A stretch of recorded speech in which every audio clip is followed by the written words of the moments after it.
they can all bring you to tears talking about the transformation and what purpose this gave them and what confidence it gave them in community and all of that. So that's what makes me smile.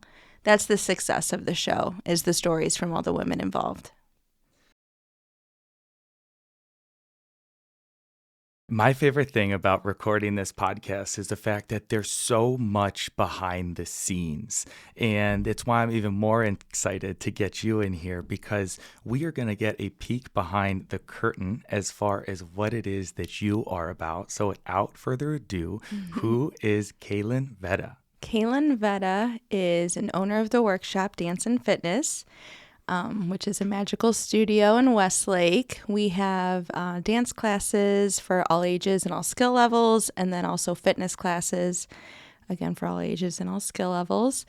And then through that, became the director of the House of Burlesque, which is a modern burlesque group that performs one hot show once a year. One of the things that I was most excited to get you in here for was to talk about the House of Burlesque that you have, because you are building and cultivating an environment for people through the world and through the action of dance. You are enhancing self-esteem exactly through that. I've got a few friends that have participated within either the workshop or within your House of Burlesque, and it's empowering. For sure. And it's inspiring to see what it is that you're doing for each and every one of those people. But where did the idea spawn from? Yeah, so I've always loved burlesque and dance, and like many girls my age, we grew up watching Christina Aguilera's like burlesque movie, and all of that was so inspiring.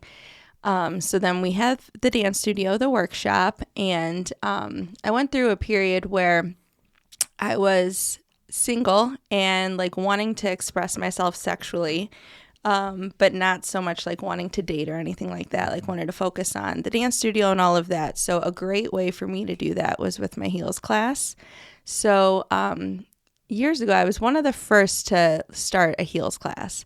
And it was just such a healthy way to express, my femininity and sexual energy and all of that, and get a great workout and all of that. So I had a heels class. That's what started it. And then a girl named Emily came, and she had this idea of this burlesque show. She had done one in Pittsburgh, and she moved to Cleveland and wanted to do this idea in Cleveland. And what she had done in Pittsburgh was kind of a smaller scale, intimate, smaller venue sort of burlesque show. And so when she brought it to me, she was like, this is my idea. Like, all women are beautiful. Like, they don't have to be trained, skilled dancers. Like, all women can just stand on stage and people would drool over them because women are beautiful no matter what. And she really believed that, and I believe that too. So she's like, I want to do this burlesque show. It's going to be amazing. And I was like all on board. So then we started just inviting the heels girls that were already at the studio taking heels classes to be part of it. And it has just grown and blown up into this like amazing like group that I just could have never imagined. When we think about expressing ourselves through dance, it doesn't always need to be done individually. It can be done, and in some cases is better done through a group. I think what's great is that you've created a community amongst each one of the women that are a part of this, working together to accomplish the shows that you are all putting on. Yeah, there's 30 girls this year. So we had like 15 last year. We doubled up this year. And what I try to tell them in the beginning is like, you don't even realize how these girls are going to become your sisters and your cheerleaders. And so every girl that's part of this group has, 29 other women that's loving all their content on social media. Every picture that they take, it's like, oh my God, you got us, like slay, like crazy, And then when we talk in our group chats, like everyone just hypes each other up so much. And you hear from the girls all the time how much they really needed that. They're going through different things in their lives. If they're going through divorces or they just moved to this area from another state, didn't know anyone. Now they have 29 best friends, and everyone's just there to support each other, and we all have good days and bad days, and it's really amazing. How do most of these people find out about this? Yeah, so a few were already just part of the studio, and then it's kind of just been like a ripple effect, like from the 15 that we started with last year, other people that they know that danced and just wanted to be a part of it, or if they saw it on social media, between social media and then just like knowing someone who's participated in it, that's how they're finding out.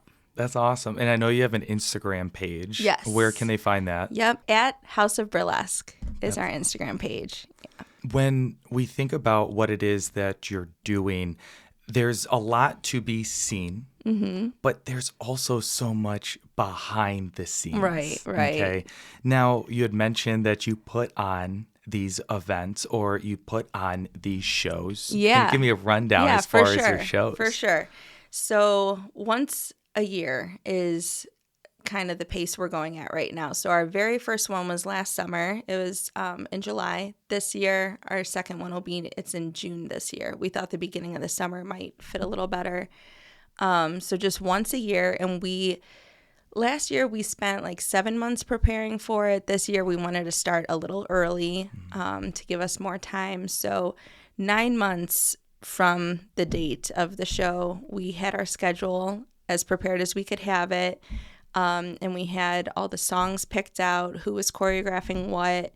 We had like the outline of the show 9 months. And that's when we had auditions for it. So yeah, once a year we do 2 shows in one night. So we'll do a 6 o'clock and a 9 o'clock.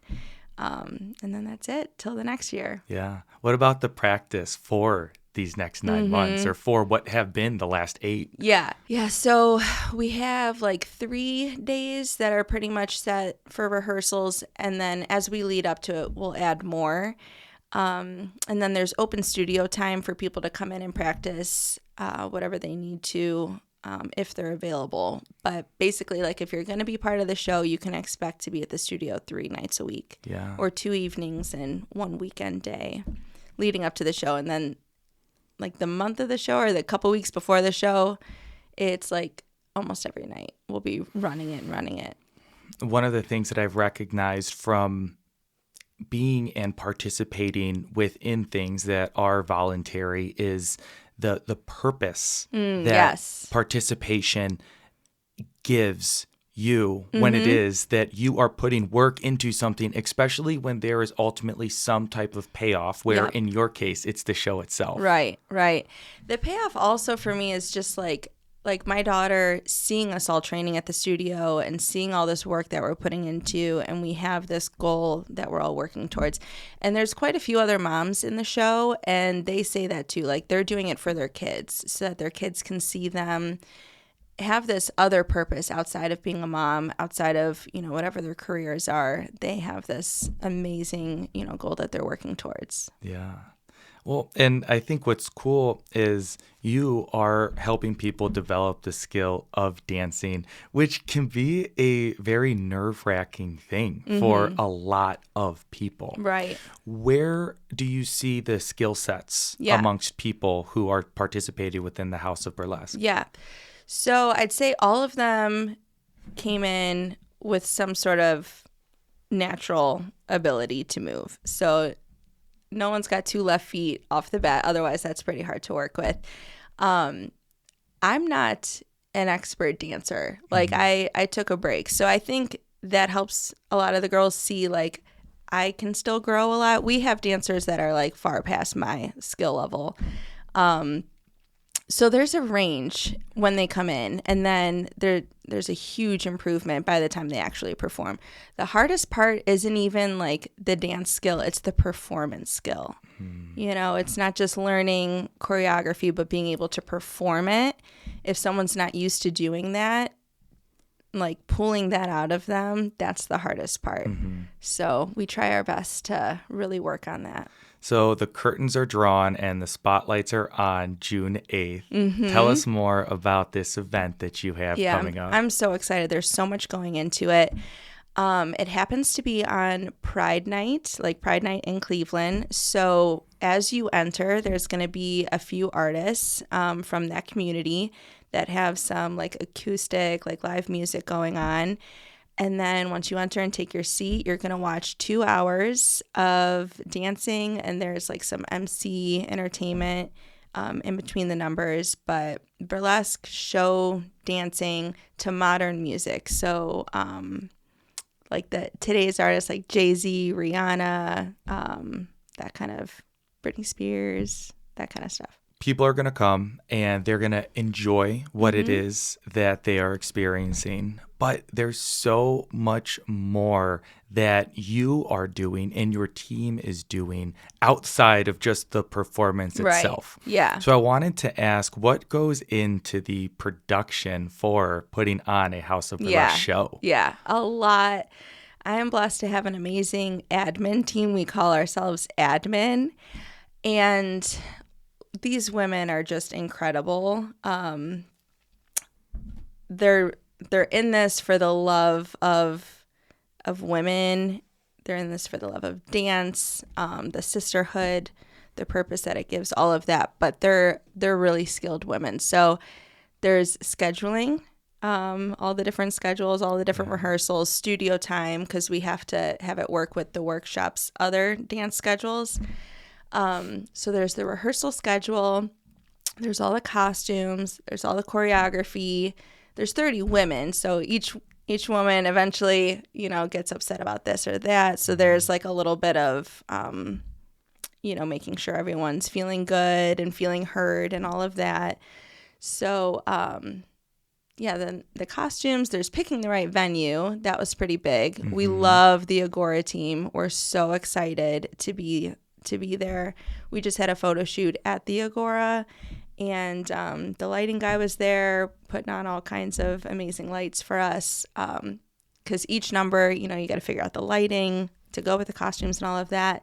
There's props. My dad builds the props for us out of his garage, so we keep him very busy.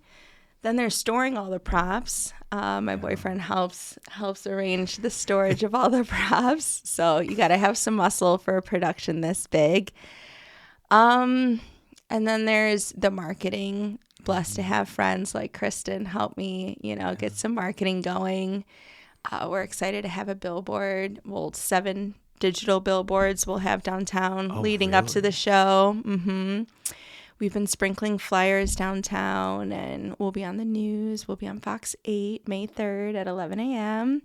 So lots of marketing, and then, the programs, content for social media, trying to keep it all, consistent and on brand, and Well, and when you think about it, like, you probably only uncovered maybe 25% that like actually goes into it. Right. Not even talking about like the blood, sweat, the tears that you're putting into the show. Because even something as small as making sure that the tickets are being properly sold, administered, paid for, like that money comes in. It's just like, and are you doing that? Or? My girl Danielle is handling that. She's a lawyer. She's amazing. She's got her spreadsheets. I can look at it like and have a glimpse of what's going on at any time. She's amazing with that. Danielle handles all the tickets, all the finances. And then there's Jasmine that handles like all the issues, updating the schedule and all of that. Our schedule girl just had a baby. Yeah, so we had to like work around some of her duties. Emily and I stay more creative. Like, I take the director role because I'm the owner of the workshop, and the workshop is putting this on. I have to make sure that all things kind of go well with the workshop and that image.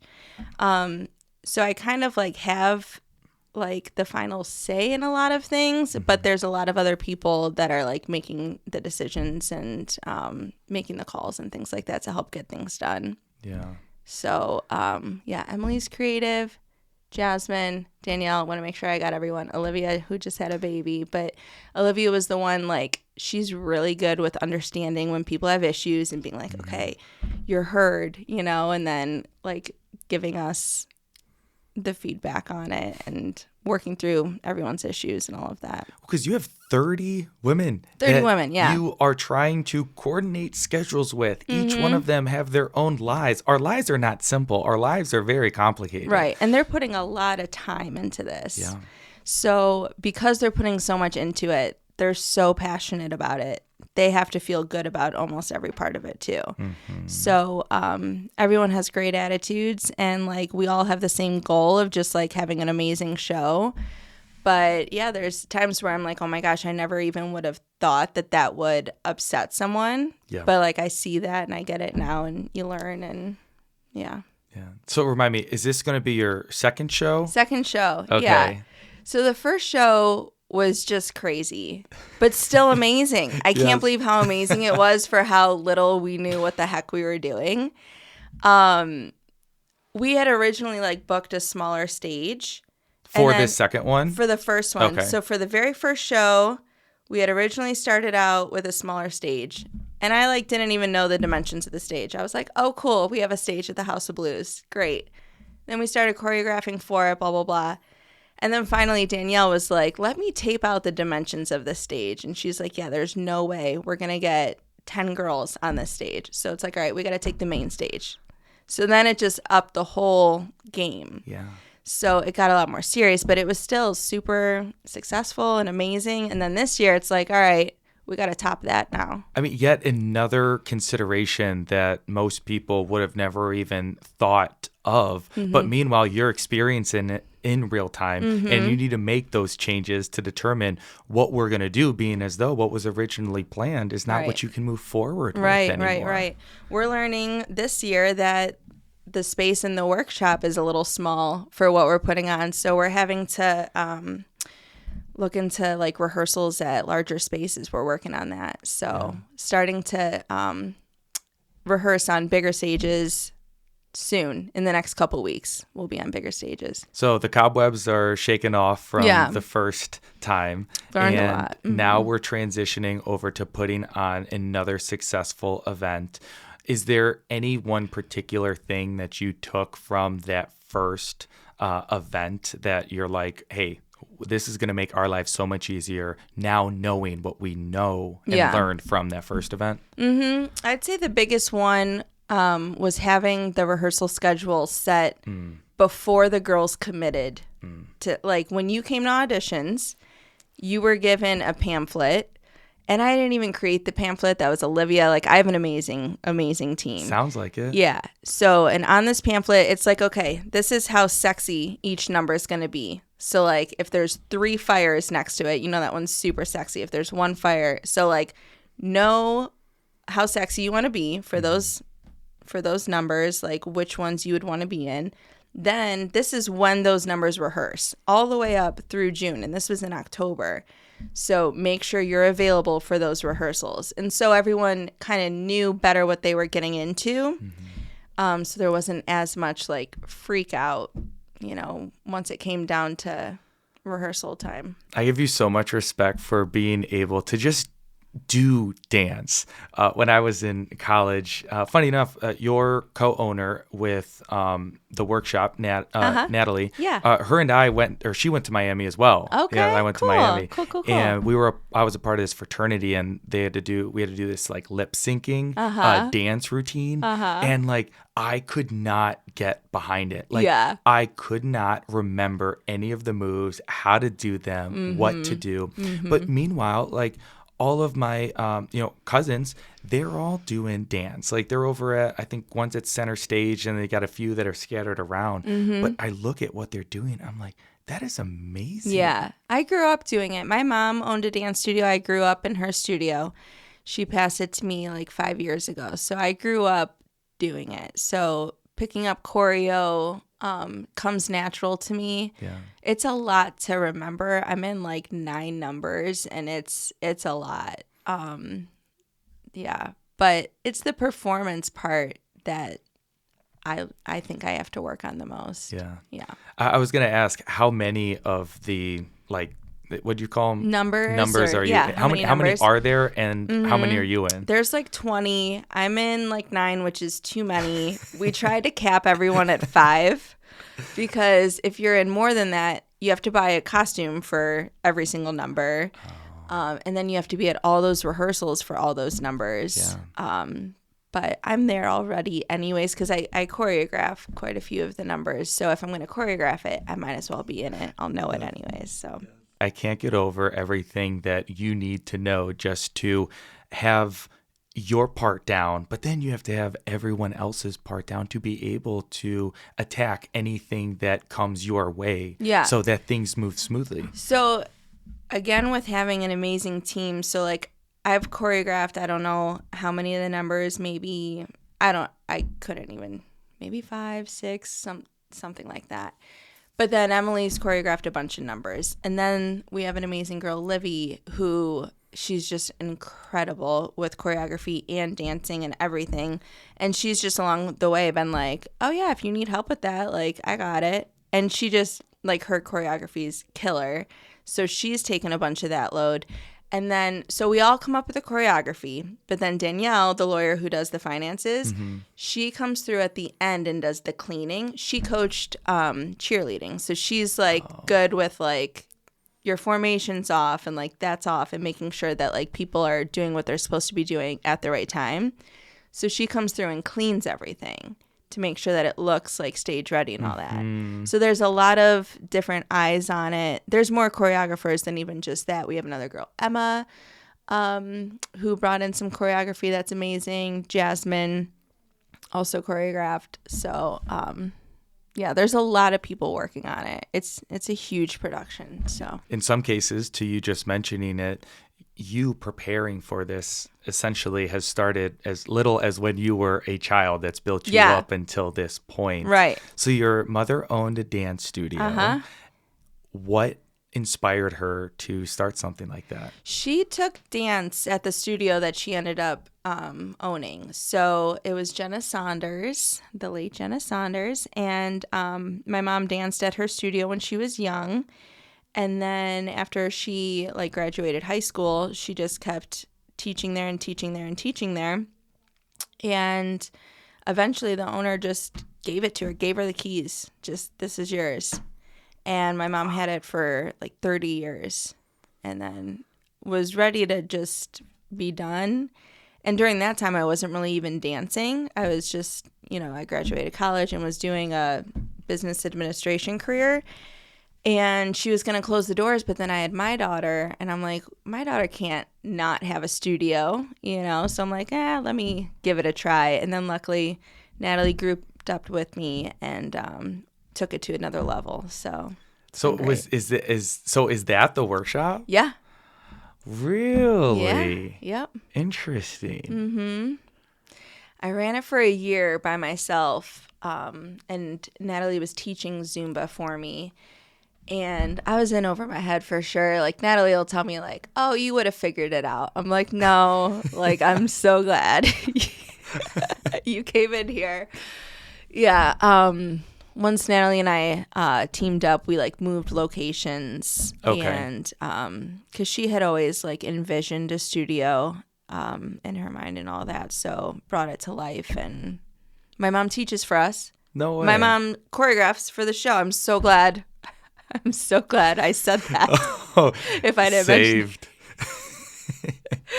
She choreographed an amazing piece for the show. So, and she just might make a little appearance at the end of it. Oh, yeah. There we go. All right, so I want to take one step back. Yeah. Okay. Your mother's dance studio was called Tracy Vedda Studio of Dance. Okay. And she basically ran that for 30 years. Yep. And towards the end, when she was thinking about closing the doors, that's when you stepped in and you said, I will take this over. Yep. Was it under the same name at the time? That's when I turned it to, it was the Workshop Vedda Dance and Fitness, which is way too long. That's like, no one's going to have that Instagram handle. Right, so right, you'll right. be able to lock that down. I wanted to keep the Vedda in it, so any Tracy Vedda Studio of Dance, like, old students would Yeah. know that it was still like from that family. Yeah. But yeah, the workshop, I named it the workshop from Cavs Girls. Like before you audition, you have to go to workshops. And I loved those because you go there, it's like an hour or two. You learn a hot piece of a dance, and that's it. And I just love that style where, like, my mom, when she taught dance classes, it was always leading up to a recital or something. So each week you added on a little bit. I love being able to pop in, learn a little routine, pop out, like just a workshop. Yeah. So that's where that name came from. And then I've always been into fitness. My mom, when it was hers, it was just dance. So I put dance and fitness on it so that people knew it was both. I saw that on the packages that you have within your website. I mean, what was it? Fitness class pass, you got the dance lessons, you got camps, you got ballet, you've got jazz, you've got tap. You've kind of got it all. Kind of got it all, for sure, yeah. Started doing wedding couples recently. We wanted like for like the first dance Yeah, and yeah, like yeah. the mother's dance and Yeah. stuff like that. Oh. And there's been, like, because people see me and my boyfriend, he's in the show. So people see us dancing together on, like, Instagram, and I get all the time, like, you have to have a couples class. That's not just, like, the typical, like, ballroom class, but more, I don't know what it's going to be, but I think that's the next, yeah. And we're working on a competition team for our, like, 11-year-old age group, a dance competition. So my mom never went down the competition route with dance, so I never have gone to any. And I just think it's a really cool world that I want to get into. Yeah. To circle back, so, and then Natalie was teaching Zumba at your place, and then you said, I, excuse me if this isn't what you said, but you're like, I was over my head, and then she helped kind of swing in. And I mean, what was the guidance, or what was the help, or what was the vision that she had that you were like, I love that, let's move forward with it? Well, the first thing was the space. So, like, what happened was she was teaching a Zumba one night. I took her class and loved her class.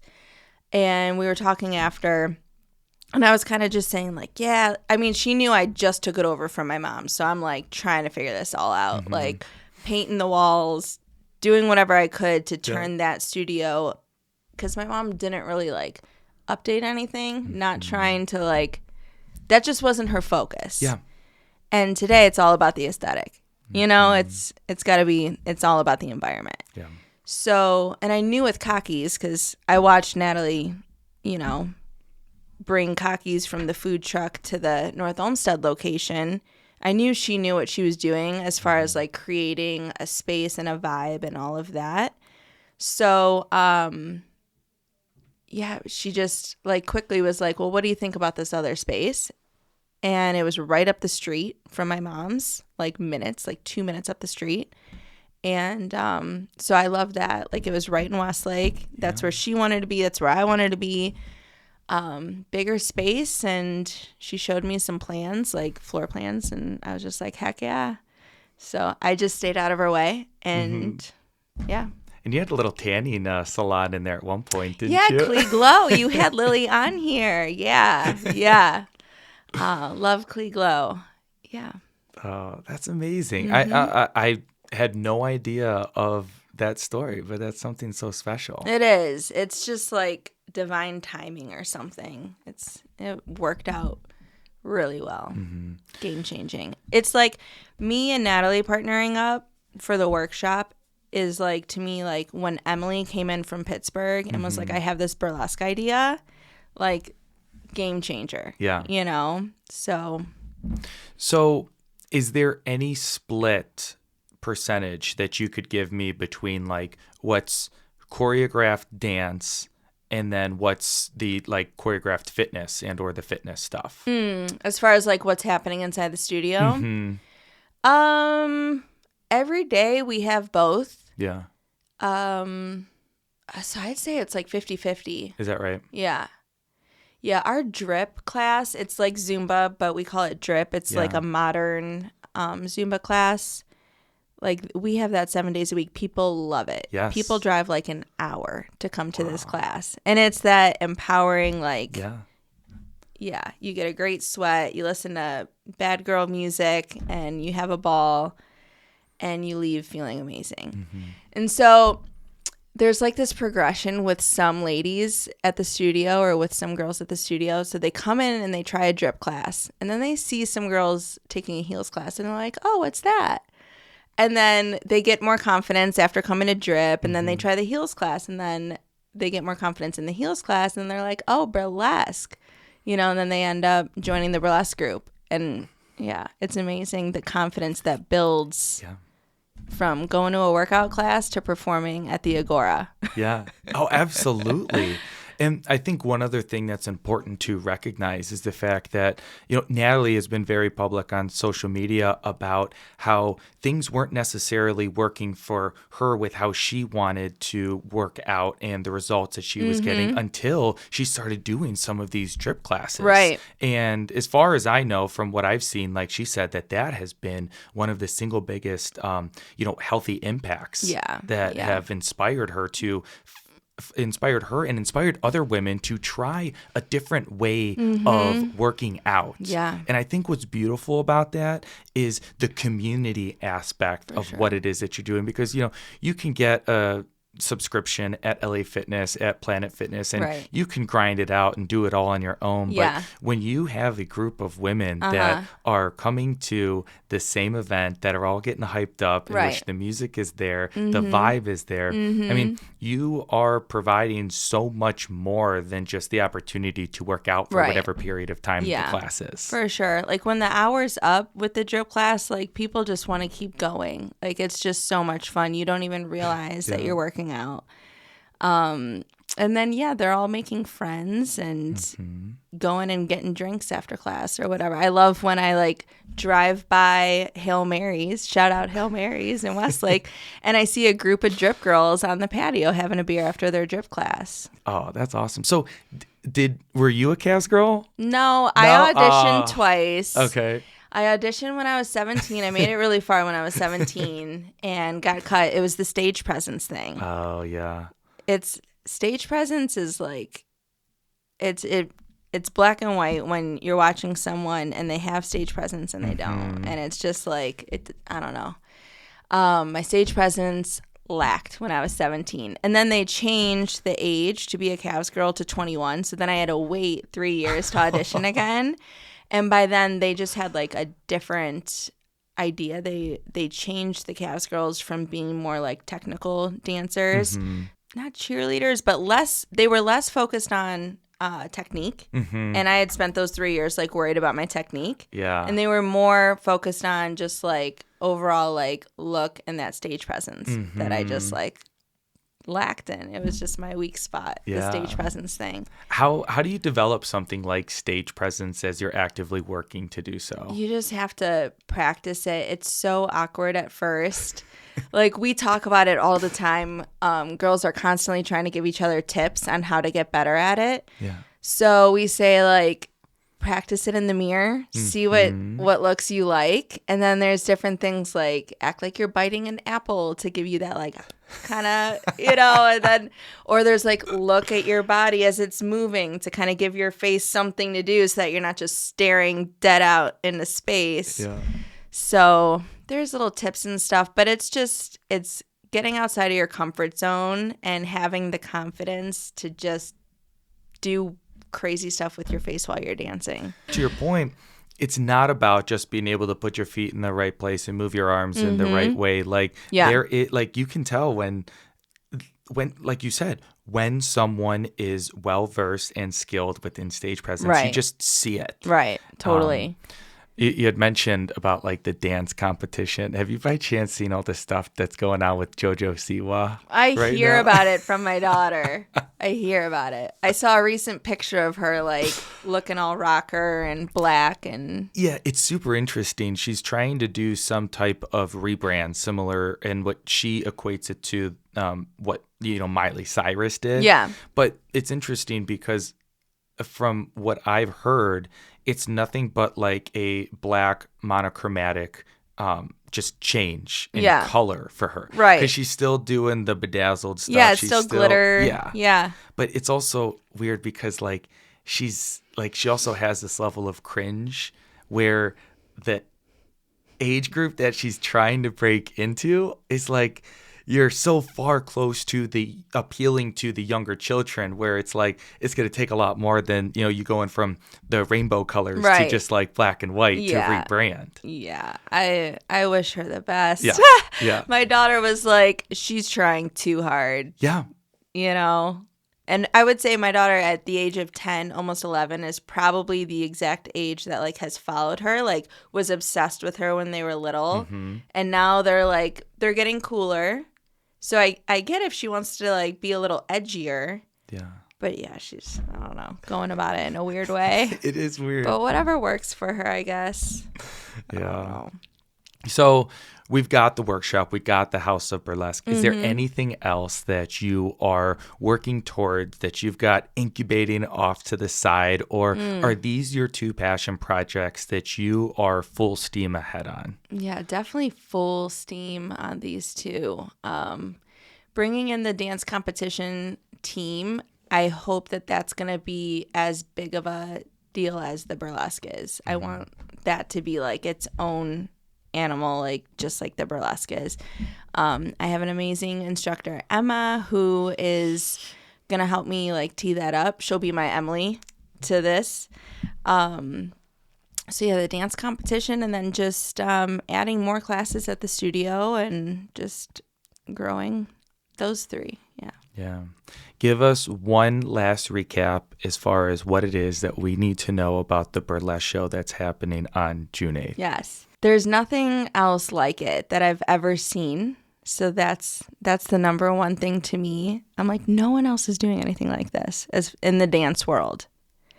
All the girls are, they're all from Cleveland. They have different professions, and they're doing this for the passion. There's a lot of great male dancers in there this year. And I just think it's something that no one's ever seen before. So if you think maybe you might like burlesque and you maybe like dancing, I think you should absolutely give it a try. You'd be surprised. Remind us where it is and what time. It's at the Agora on June 8th. There's a 6 o'clock show and a 9 o'clock show, and you can get tickets from axs.com, the Agora's website, under events. Awesome. Where can they follow you? Follow us at the workshop. Clee is the workshop's Instagram, and then at House of Burlesque. And burlesque is spelled with CLE at the end for Cleveland. There we go. As it should be. Yes, As yes. Well, it's a privilege of mine to be able to talk with people like yourself about things that they are so passionate about. And it fills my cup because each and every one of you is just beaming with light, and you have passion that you can hear behind each and every one of the words that you say, which is every bit of why my favorite question that I would like to ask you is, what makes Kailin smile? What makes me smile is hearing how the burlesque has changed all the women that are in it. They can all bring you to tears talking about the transformation and what purpose this gave them and what confidence it gave them in community and all of that. So that's what makes me smile. That's the success of the show, is the stories from all the women involved. I love the fact that you are able to provide that to each and every one that participates within your group. But like you said, one of the additional things that you're doing is providing and being an example to your daughter. And you're also continuing the legacy from your mother. Yes. It's amazing. It's amazing. I'm blessed. I think that you should continue to do what it is that you're doing because you are amazing at it, and you have the unique ability to understand the importance that other people have in helping you accomplish your goals. Yes, huge. I mean, I've asked, how do you do it? How do you do it? And you're so selfless to be able to say. I'm worried I haven't said it enough. I'm worried I haven't shouted out everyone that helps enough, because I could not do it alone. There's so many that put effort into it. Yeah. Yeah. Thank you so much for popping on here today. Yeah. Thank you for having me. Aw, I've loved it. Thank you.